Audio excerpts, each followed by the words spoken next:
Bonjour à tous, c'est Claire, bienvenue dans cette vidéo où je vais vous faire un unboxing et une comparaison de l'Oracle des Reflets, puisque là j'ai la première édition et que j'ai reçu la seconde édition. Alors, donc je voulais absolument faire un unboxing parce que je trouve la présentation magnifique. C'est super joli, on a une petite plume, c'est sobre et en même temps très joli, je trouve. Voilà, quelque part le paquet cadeau très très touchant. Alors, on va ouvrir le papier de soie. Alors, le papier de soie, c'est chouette parce que c'est tout fin, que c'est super joli. Par contre, c'est difficile de le garder intact quand on fait l'ouverture. Donc bon, hop, allez, zo, voilà. Hop, je vais garder la petite plume. Voilà. Alors, j'ai le numéro, l'Oracle des Reflets, j'ai le 482 sur 1400. J'ai une petite carte, donc avec les références de Célia. C'est là où vous pouvez prendre son jeu. Elle fait aussi voilà, des accompagnements. Et puis donc, on va regarder cette boîte. Alors déjà, la boîte n'a pas la même taille. Alors, la même hauteur, mais la boîte est plus large. Donc, on a un papier, enfin, plastique. Hop.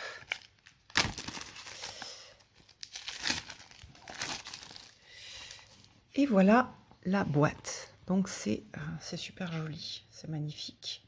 Mais l'autre aussi était très belle. Donc, on retrouve les petites étoiles sur le côté. Alors, le dos. Donc, au dos, on a les mêmes choses. Donc, quelque chose de... comment dire, une partie en français, une partie en anglais. Il y avait quelques fautes dans le jeu, elle les a corrigées. Alors, hop, et puis nous allons ouvrir. J'ai super hâte. Alors, la boîte, c'est comme la première boîte, c'est-à-dire qu'au départ, les premières fois qu'on l'ouvre, on doit forcer un petit peu, mais après, regardez la mienne sur celle-ci, que j'ai beaucoup plus utilisée, ça s'ouvre et ça se ferme super facilement. Alors, le livret, oh, les cartes, waouh! Alors, donc on a un petit ruban pour soulever les cartes. On va enlever la boîte. Hop. Et puis donc on a les cartes. Alors vous voyez qu'ici on a un bord qui a été, enfin comment dire, noirci à l'origine. C'est pas comme quand moi je noircis les bords, donc du coup c'est beaucoup plus, c'est beaucoup plus efficace. Alors, si on prend l'ancien, donc on a la même chose avec un petit ruban. On a, voilà, on va avoir le petit livret et puis on a les cartes on avait un bord doré. Alors moi, j'aime beaucoup le bord noir. Je trouve que c'est vraiment ultra classe. Et puis, elle a retravaillé le dos. Et on n'a pas les petites étoiles, on a quelque chose de beaucoup plus, du coup, sombre. Ah, et la texture est différente. Là, on a une texture un peu type peau de pêche rose, alors que là, on avait une texture plus... que j'aimais bien aussi, hein, parce que les cartes crissaient. De toute façon, j'adore mon premier exemplaire. Donc, mais là, on a quelque chose de différent. Donc, ça veut dire aussi qu'on a un jeu un peu différent. Vous voyez elle a aussi retravaillé les couleurs. Là, on voit plus les taches. C'est super, super joli. Et puis, comme on a plus de largeur, il fait bien posé en fait au milieu de la carte. J'aime bien j'aime beaucoup hein, le format un peu plus oracle, un peu plus large par rapport à celui-ci qui était un format plutôt tarot. Alors attendez, on va regarder les petits livrets. On va le regarder voilà en français. Donc vous voyez, on avait cette... j'avais le combien? 436. Et là, combien?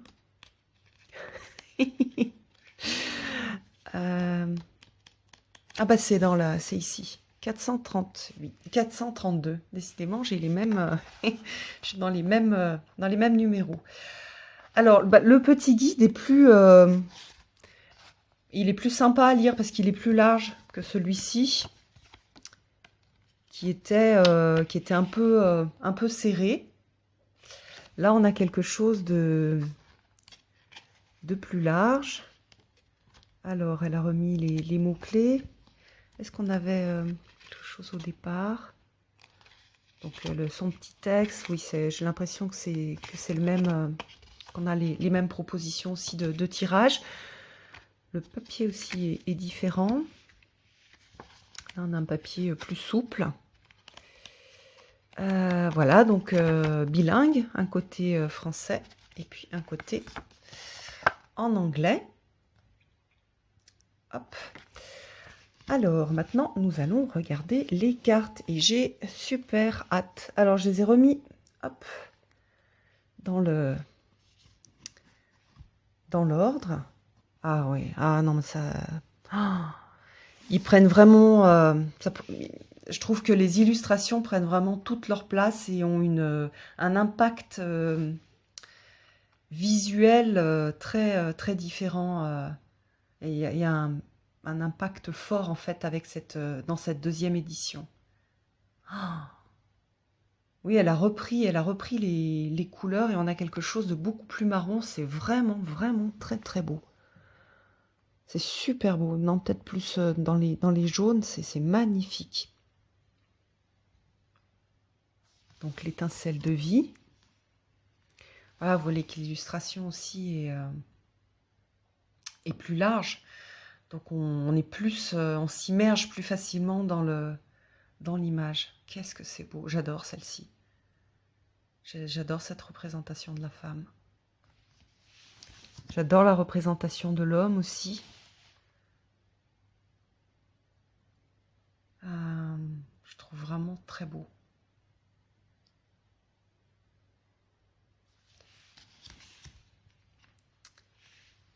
L'amour pur. Même chose, c'est vraiment un jeu qui est super intéressant parce qu'elle a travaillé à partir des tâches et elle s'est laissée inspirer à partir de ces tâches. C'est vraiment un travail intuitif, un travail de guérison et où on a comment dire, il y a quelque chose qui est transmis, qui est au-delà des mots-clés, à travers le travail intuitif qu'elle a pu faire. Vous voyez ici que aussi, c'est un peu comme...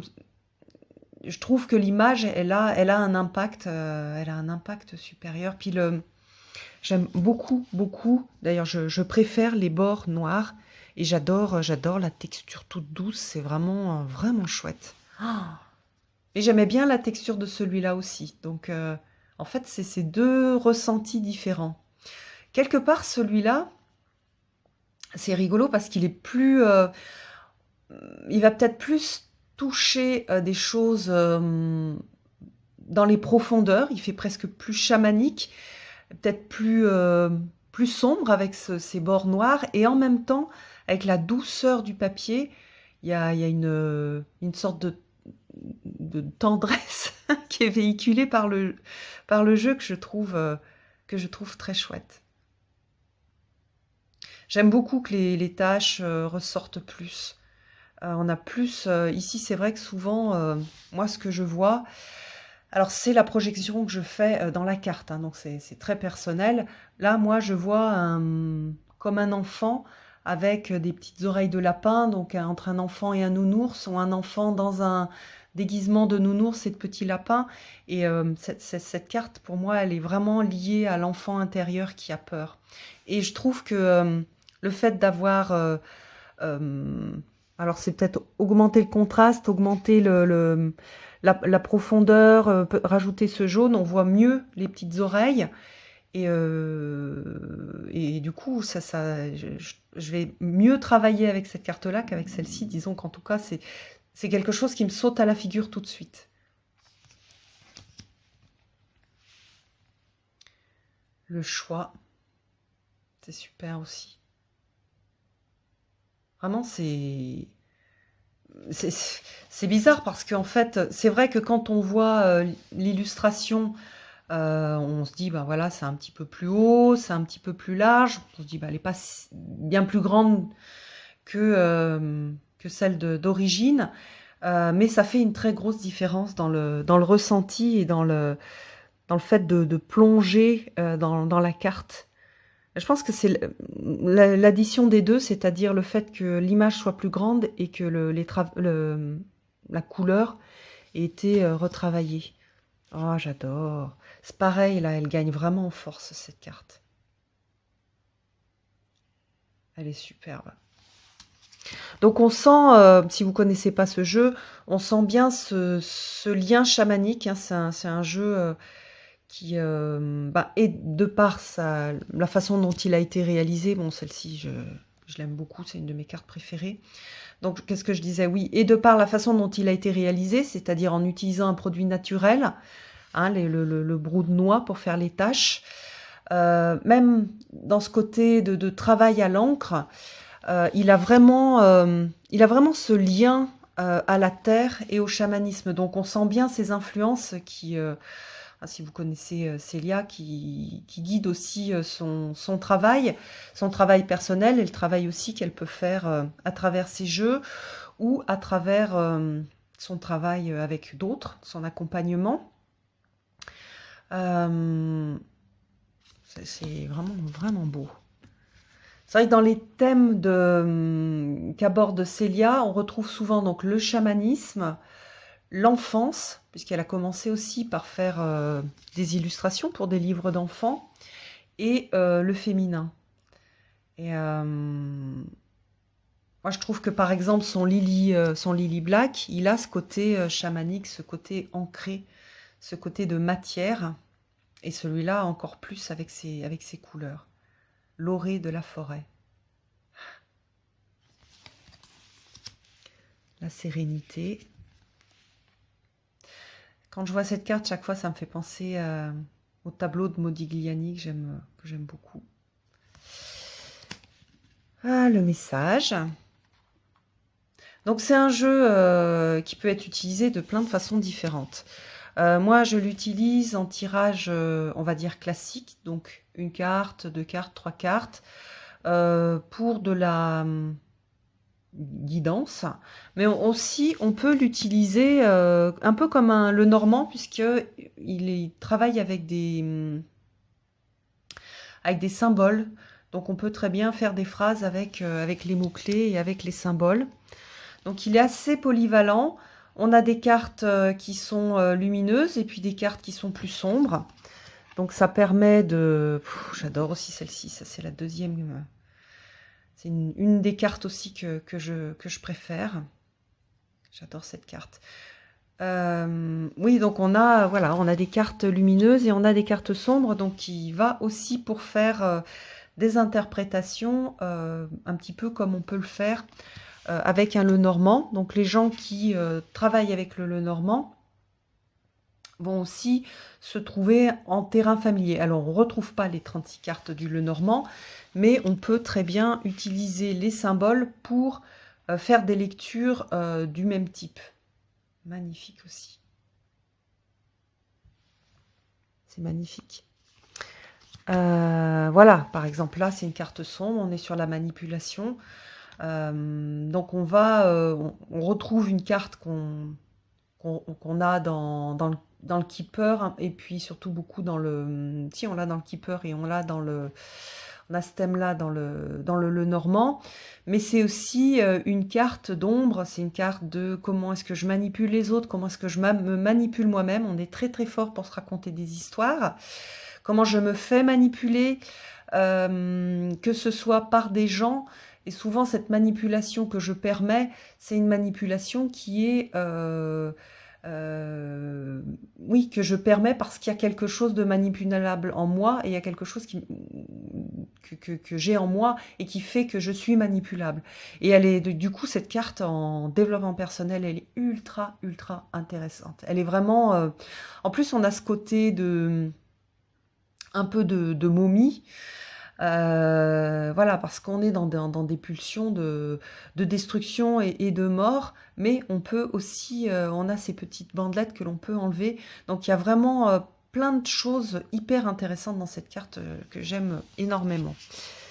L'encre, donc là on retrouve tout ce qui peut être lié à l'encre, qui stabilise, qui sécurise, mais qui empêche aussi d'avancer. Donc on retrouve ça dans le normand, mais on le retrouve aussi dans certains jeux sur cette idée d'immobilité nécessaire ou qui gêne. Donc ça va être une carte qui est, celle-ci, elle est tout en... Comment dire, elle va dépendre de ce que... de la question que je vais poser. Donc voilà, on va avoir les deux significations. Enfin, les deux significations, oui, l'apport de deux significations. Alors, le mandala. Le lâcher-prise. Super belle carte.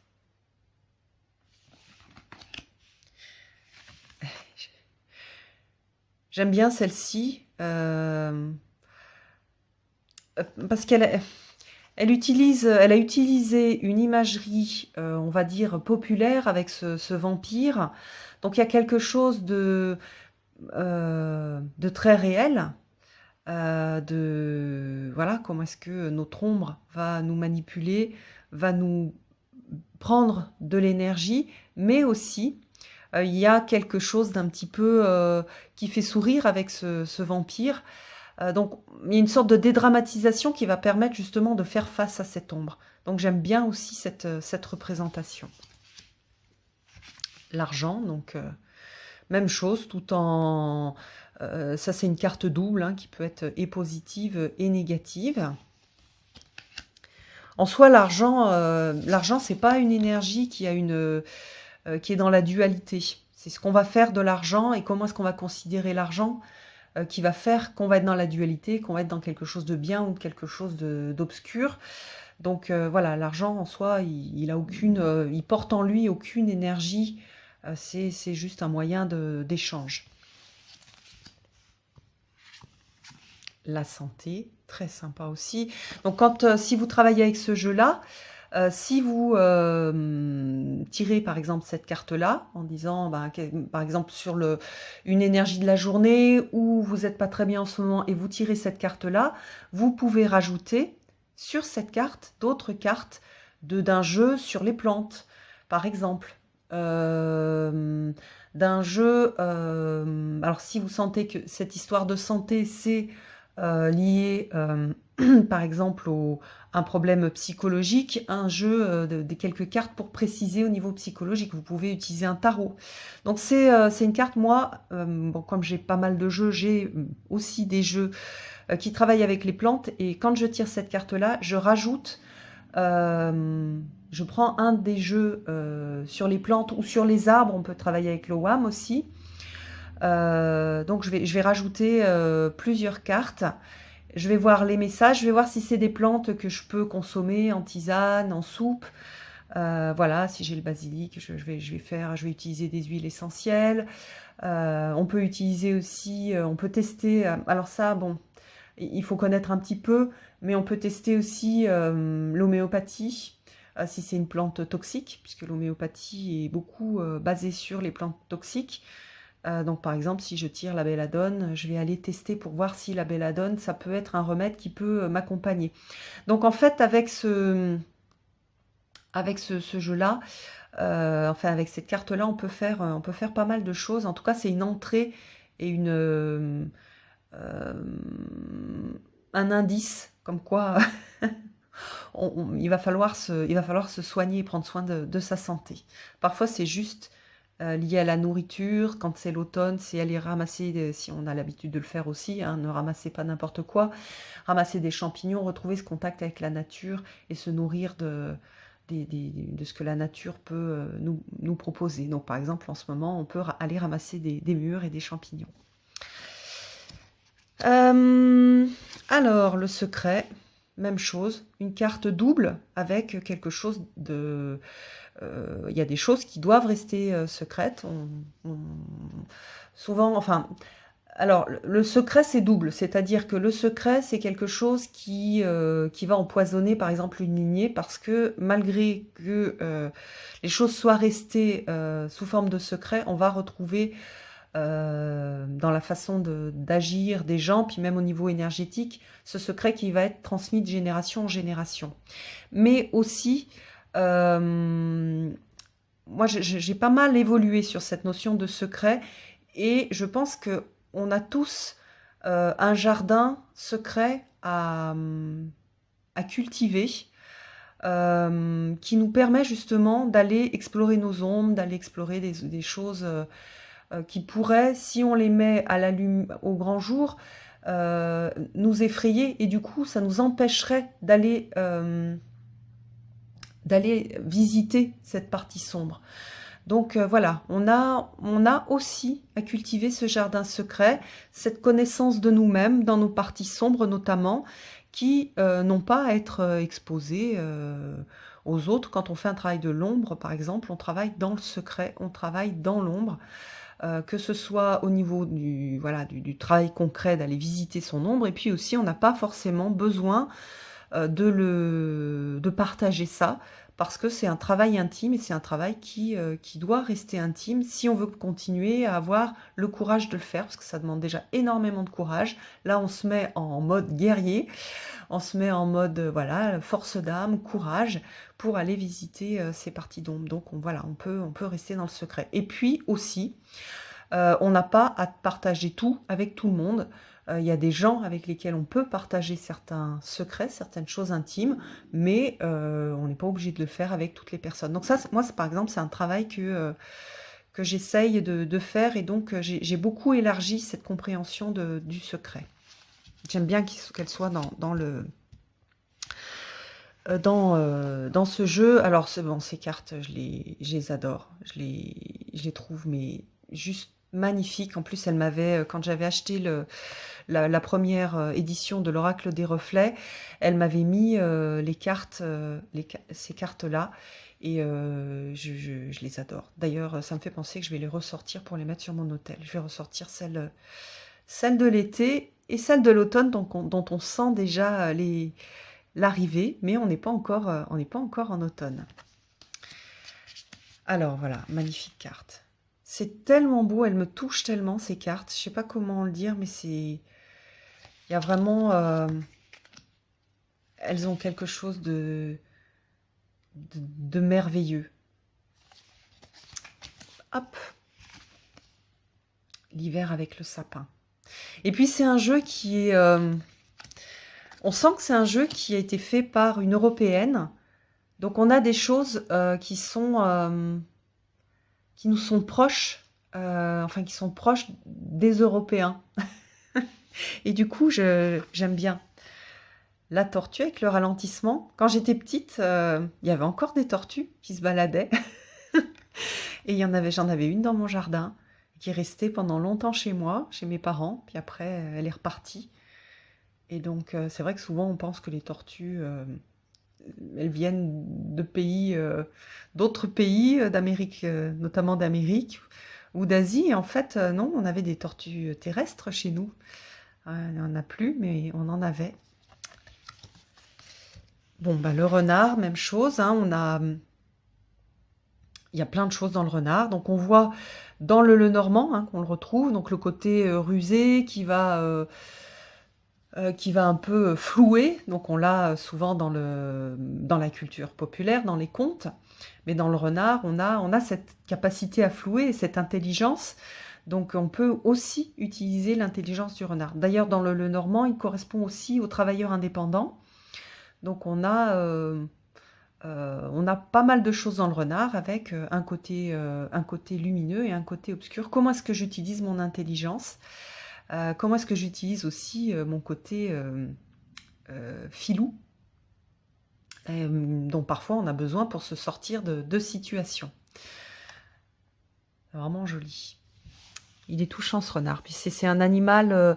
il y a beaucoup de gens qui ont comme animal de pouvoir le renard, donc je suis hyper contente qu'il soit dans ce jeu-là. Bon voilà, la famille avec l'arbre, c'est une très belle carte. Très puissante aussi, on a tous à travailler sur notre famille, nos liens familiaux. Le conflit, la communauté. Ah là, j'aime beaucoup aussi cette carte. J'aime beaucoup qu'il y ait cette carte et ce thème dans le jeu. Ah, j'adore tellement ce jeu. Ah, le mensonge. Mhm.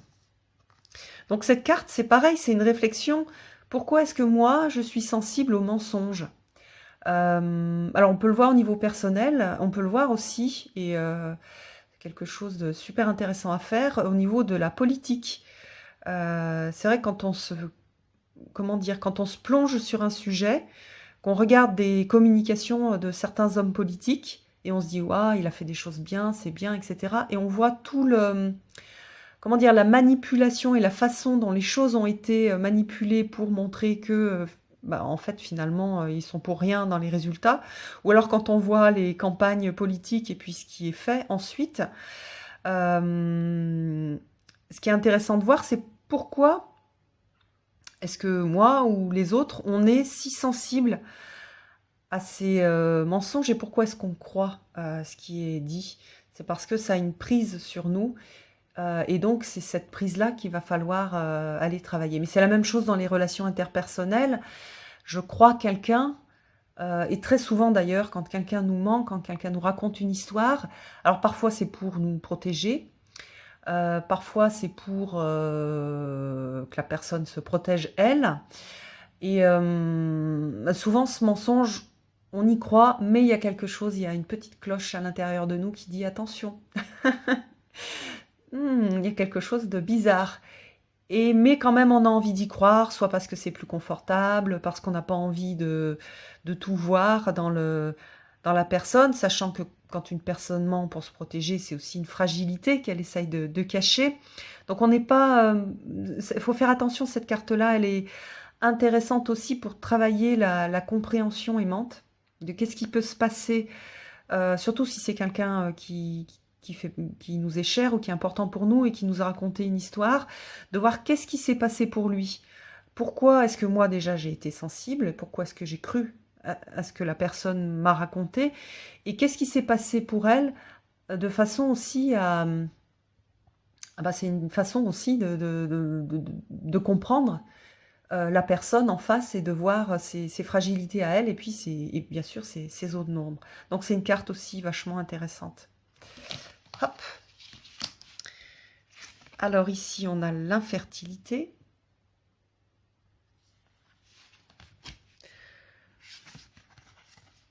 Moi, je ne vais pas parler sur toutes les cartes. Le cadeau.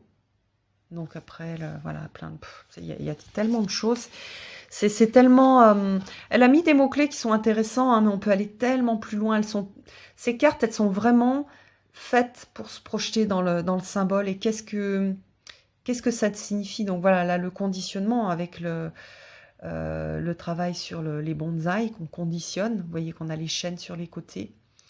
Voilà. Donc chaque fois, moi ce que je vous conseille quand vous travaillez avec une carte qui est une carte négative, d'aller bien jusqu'au bout du travail et d'essayer de voir en quoi maintenant, en effet j'ai été conditionnée, mais en quoi est-ce que je peux reprendre la possibilité, n'importe quoi, le pouvoir sur ce conditionnement, en quoi le fait de le voir, ça me permet d'avoir à nouveau le pouvoir pour pouvoir justement sortir de ce conditionnement et grandir et de prendre toute ma place. Et donc de travailler aussi avec le symbole, et c'est hyper intéressant. De visualiser l'arbre qui va être planté maintenant en pleine terre et qui va prendre sa juste place. C'est super, super intéressant. La dispersion, j'adore. Cette carte, elle peut être utilisée pour plein de choses, c'est-à-dire soit je me disperse, soit je disperse les graines, je sème des petites graines pour que d'autres projets puissent grandir. Elle est très intéressante. C'est pareil, le mot-clé est intéressant, mais la carte et l'illustration est vraiment riche. La rupture, donc là, j'en avais déjà parlé quand j'avais présenté la première édition. J'aime beaucoup. Hop. Le chameau. La foudre. Donc on retrouve la symbolique de la tour en tarot. L'exclusion. Très belle carte aussi. Très belle carte de travail. Vous voyez que c'est vraiment hein, le oracle des reflets. En tant que reflet, je vais me regarder. Et je vais aller. Enfin, c'est vraiment un oracle de travail personnel. Mais en même temps, pour les gens qui aiment la divination, il peut être aussi utilisé en divination pure. Il est vraiment polyvalent. Mais moi, ce que je préfère, c'est vraiment faire ce travail personnel. Même quand je l'utilise un peu comme un Lenormand, chaque fois, il m'amène à des réflexions qui... Oui. Et puis, chaque fois, je vois des nouvelles choses. L'entraide, j'aime bien qu'il y ait ces valeurs-là dans le jeu. Alors, j'ai les limites. Avec le côté... les limites, hein, c'est pour limiter. Donc ça peut... Dans notre monde d'aujourd'hui, on n'aime pas trop. Et pourtant, on est dans un monde où il y a plein de limites. Mais il y a toujours la double... Comment dire? Pareil, la dualité des limites. Elles protègent et elles enferment. Donc après, il faut trouver la juste place des limites. Super intéressant aussi. C'est un jeu qui est super pour écrire en fait, et pour faire un journal intime et travailler sur les concepts qui sont présentés. Voilà, l'escalier. L'escalier qui permet de monter à la lumière, qui permet aussi de descendre dans nos parties sombres. Donc il y a aussi une métaphore du travail de l'ombre, mais une métaphore aussi de la mise en lumière, et une métaphore on ne peut pas être tout le temps dans l'ombre, il faut aussi parfois remonter à la lumière dans la vie de tous les jours. Ah, et puis le lotus, qui est un symbole qui me parle beaucoup, qui est un des symboles que j'utilise énormément. Voilà.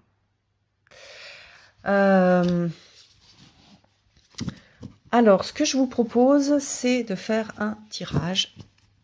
Donc, on va mélanger les cartes. Alors, les cartes sont plus grandes. Donc, pour les gens qui ont des petites mains, ça se mélange moins. Voilà, c'est un peu moins... c'est moins facile, mais bon, du coup, c'est super intéressant. Qu'est-ce que je fais? C'est super intéressant. On va regarder comment elles se mélangent, si elles ont... regardez, ah ouais, super, elles ont gardé cette souplesse. Ah, j'avais peur qu'elles soient trop raides pour pouvoir les mélanger comme ça.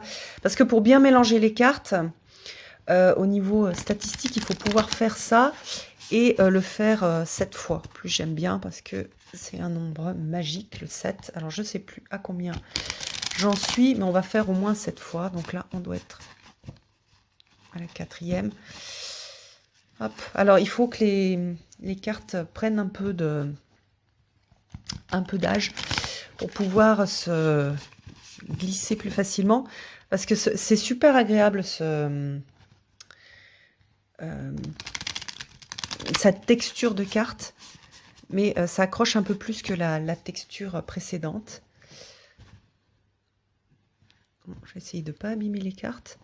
Oui, alors là, le désavantage, hein, quand on fait ça, c'est qu'on peut abîmer les cartes. Alors, on va aussi faire un petit mélange comme ça. Hop. Alors, pour les gens qui n'aiment pas mélanger, moi, ce que je vous conseille, c'est que vous mélangez un petit peu. Et puis ensuite, hop, vous coupez. Voilà. Et puis, vous étalez les cartes en éventail. Et puis, vous choisissez les cartes à l'intuition. Comme ça... il n'y a pas, si c'est mal mélangé, c'est pas grave, hein, c'est votre intuition qui va vous guider vers les cartes. Alors, je vais prendre 3 cartes. Et puis, vous allez choisir 1, 2 ou 3 et vous allez avoir votre message. Alors, ce que je vous conseille de faire, on va lire les mots-clés, comme ça vous aurez une idée, si vous ne connaissez pas le jeu, des mots-clés qui sont associés aux cartes. Mais je vous invite à faire ce que moi je fais, c'est-à-dire à vous aller plonger dans la carte et avoir votre message personnel. Donc, s'il y a quelque chose qui remonte, même si vous dites, mais non, pourquoi c'est ça qui remonte, ça n'a pas l'air très adéquat, prenez-le, c'est très très précieux, c'est quelque chose qui remonte de l'inconscient. Alors, première carte, hop, deuxième carte, et troisième carte.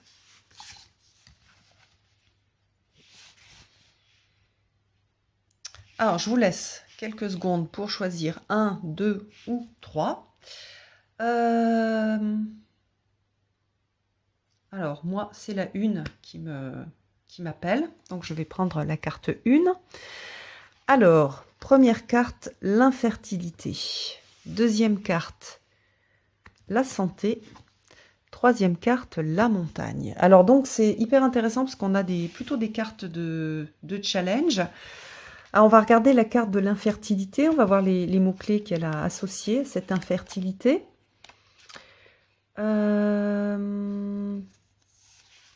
Alors, manque, perte, blocage, frein. Ça veut dire que pour les gens comme moi qui ont choisi cette carte-là, vous êtes invités à aller explorer quels sont vos freins, qu'est-ce qui fait que vous n'avancez pas. Alors pour chacun d'entre nous, ça va être différent, c'est-à-dire, par exemple, moi j'ai un projet artistique et j'ai pas énormément avancé. Donc qu'est-ce qui fait que je n'avance pas? Quelque chose qui peut être très important dans sa vie, par exemple, je cherche l'âme sœur, qu'est-ce qui fait que ça marche pas, que je ne trouve pas? Donc ça peut être intéressant de faire un tirage. Si vous avez choisi cette carte-là, vous allez prendre 3 cartes d'un tarot, par exemple, et on va aller explorer les freins. Donc, par exemple, vous allez tirer 3 cartes qui vont correspondre à vos 3 freins, et vous allez tirer 3 autres cartes qui vont correspondre aux ressources à mettre en œuvre pour dépasser les freins. Alors, quand on est sur les cartes de ressources, je le redis parce que je sais que c'est souvent difficile pour les débutants, quand on a une carte de ressources qui est une carte négative. Par exemple, vous avez un Rider-Waite et vous avez le 10 d'épée. Le 10 d'épée, c'est accepter d'arriver à la fin d'un cycle, accepter que c'est inconfortable, donc il y a quelque chose qui se termine, mais vous avez vu que sur le Rider-Waite classique, on a un petit soleil derrière, on a l'aube qui arrive. Donc on a par exemple un travail sur certaines blessures à faire, voilà, aller jusqu'au bout pour pouvoir après rebondir et partir sur quelque chose de nouveau. Par exemple, je donnais l'exemple, oui, ça fait deux fois exemple, mais je donnais cette idée de pourquoi est-ce que je rencontre pas l'âme sœur, et j'ai cette carte-là en ressources. Alors, et j'aurais pu avoir quelle était ma difficulté. Par exemple, on va imaginer un tirage terrible, le 3 d'épée, donc j'ai été blessée, et le 10 d'épée en ressources. Et bien, ma ressource, c'est d'aller jusqu'au bout, et c'est de dépasser cette blessure. C'est-à-dire que j'ai une blessure qui m'a été faite soit dans mon enfance, soit dans une histoire précédente, et il faut que je continue et que je finisse de travailler sur cette blessure-là pour être ouvert ou ouverte pour rencontrer une nouvelle personne. Voilà. Voilà pour l'exemple. Alors, pour les gens qui ont choisi le deuxième, donc on a le 32, c'est la santé. Alors, les mots-clés, c'est besoins physiques, maladie, guérison, convalescence, hygiène de vie, alimentation. Donc, vous voyez qu'on a pas mal de choses. Alors, à vous de voir si vous êtes malade, en fait, vous devez prendre soin de vous, en fait. Il y a vraiment cette idée de prendre soin de vous. À quels endroits est-ce que ça va pas très bien? Est-ce que vous vous nourrissez correctement? Est-ce que vous prenez soin de vous? Alors, c'est bien, c'est la rentrée, donc c'est le moment où on peut prendre des bonnes résolutions pour manger correctement, pour prendre plus soin de soi, pour aller trouver une activité à l'extérieur qui nous fait du bien, pas forcément... parce que parfois on part dans des excès, puis du coup on va pas, ça n'a pas de sens pour soi d'aller, on n'a jamais fait de sport, puis on va aller faire un sport hyper yang où on va énormément bouger, on va se faire mal aux articulations où de toute façon on n'aura pas envie d'aller, et finalement on aurait mieux fait de s'inscrire à un cours de stretching pour se détendre et pour aussi comment dire, étirer les muscles pour défaire tous les nœuds. Donc c'est ça, prendre soin de soi, c'est pas martyriser son corps. On n'est pas très doué pour bien prendre soin de notre corps. Et notre corps, c'est notre véhicule terrestre, on en a bien besoin, donc il faut en prendre soin. Et puis, comme je le disais tout à l'heure, si vous avez un jeu avec des plantes, si vous travaillez au niveau énergétique, sur des tests énergétiques pour tester des remèdes homéopathiques, faites-le.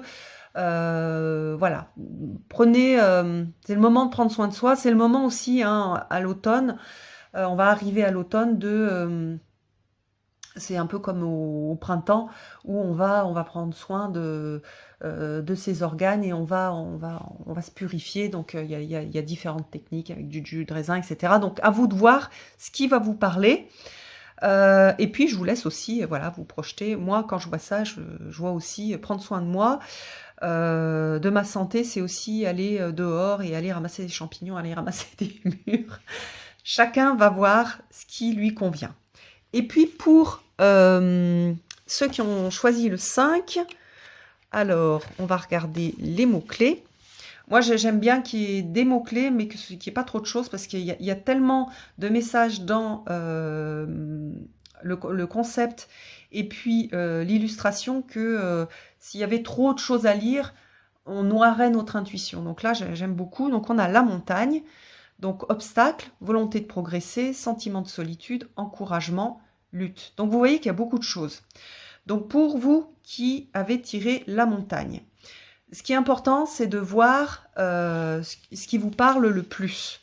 Par exemple, pour certaines personnes, ça va être d'aller faire des balades en montagne, par exemple. Donc on n'est pas sur ni la lutte, ni l'encouragement. On est sur aussi tout le travail que l'on peut faire quand on fait une marche en montagne. On peut avoir des obstacles. Par exemple, c'est la rentrée, donc il y a des obstacles, il y a des choses qui ne fonctionnent pas bien. Même chose que pour l'infertilité. Je peux très bien tirer une carte pour voir, une carte, 2 cartes ou 3 cartes, pour voir quels sont les obstacles que je rencontre en ce moment. Si cette idée d'obstacle vous parle.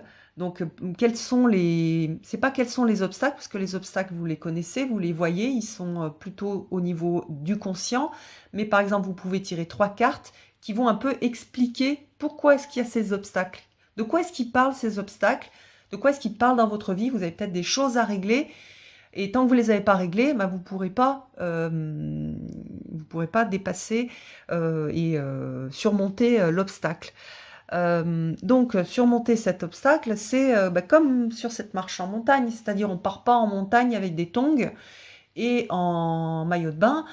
Quand on va faire de la montagne, quand on va faire de la randonnée, on va, comment dire, on va se mesurer à la nature, donc il faut des bonnes chaussures, peut-être prendre des pansements, il faut un bon sac à dos, etc. Donc vous avez peut-être un obstacle parce que vous n'êtes pas prêt à avancer, ou vous avez à vous préparer, vous avez à prendre soin de vous avant de partir pour progresser. Parce qu'on a quand même cette idée de progression, vous voyez qu'on a ce chemin, on a cette progression, et on a ce travail d'ailleurs au niveau de la lune, donc ça peut être un travail intérieur avec cette idée de lune et de travail intérieur.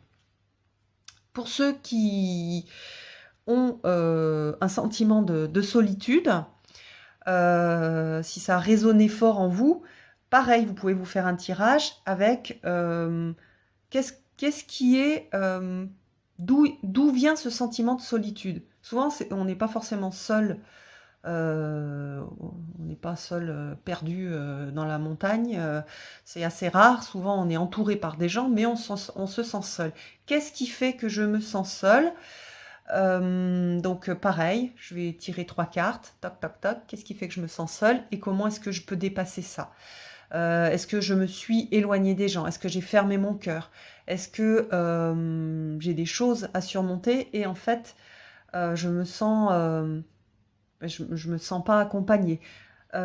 Pour sortir de ce sentiment de solitude, il y a l'ouverture de cœur par exemple, il y a le fait de demander de l'aide à ses guides. On n'est jamais tout seul, ça n'existe pas la solitude en fait.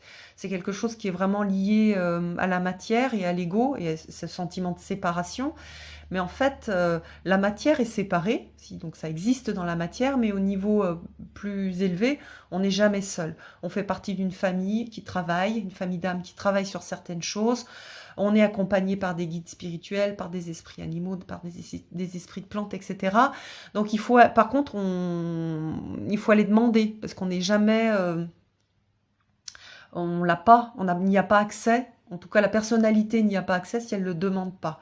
Donc on a ce travail à faire. Donc voilà. Alors on voit que sur les 3, on a un petit peu des challenges. Ça veut dire que pour tout le monde, on va avoir un travail à faire et on a des devoirs de rentrée.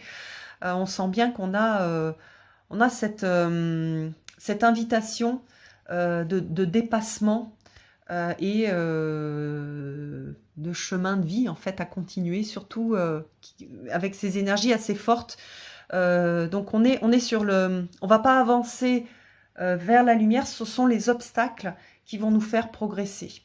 Et donc on a à réfléchir sur ces obstacles et à la façon de prendre soin de soi, pour prendre soin de soi, d'être bien équipé pour pouvoir avancer. Voilà, j'espère que cette vidéo vous a plu. Décidément, en ce moment, je fais que des vidéos longues. Bon, bah voilà, c'est comme ça. Je vous embrasse tous et je vous donne rendez-vous pour une prochaine vidéo. À bientôt!